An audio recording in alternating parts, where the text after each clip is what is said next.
بسم الله الرحمن الرحیم.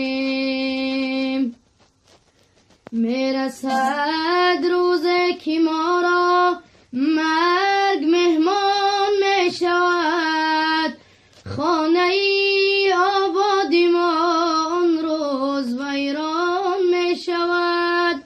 چون بگردد جان ما آن روز به فرمان خدا،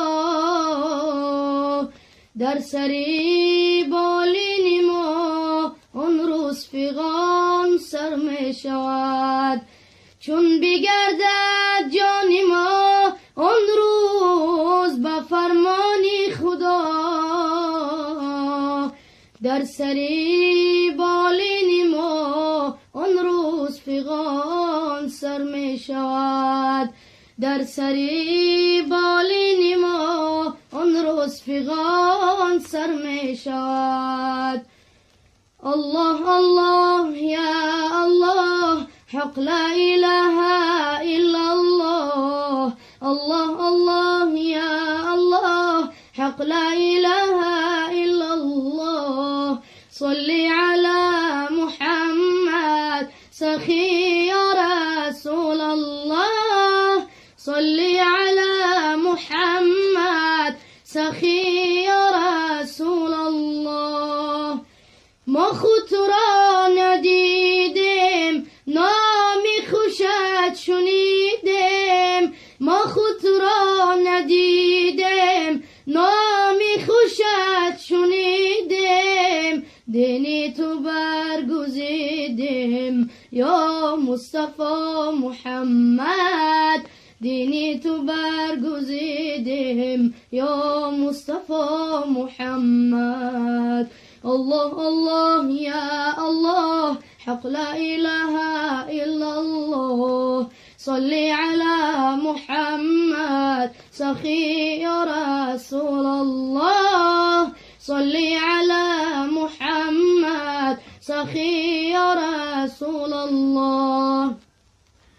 در مکه شد مکانت بالای عرش نامد.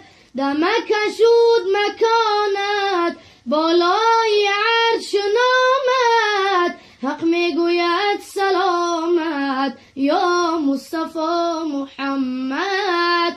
حق میگوید سلامت یا مصطفی محمد.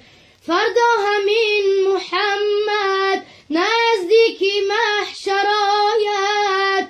فردا همین محمد نزدیکی محشر آید.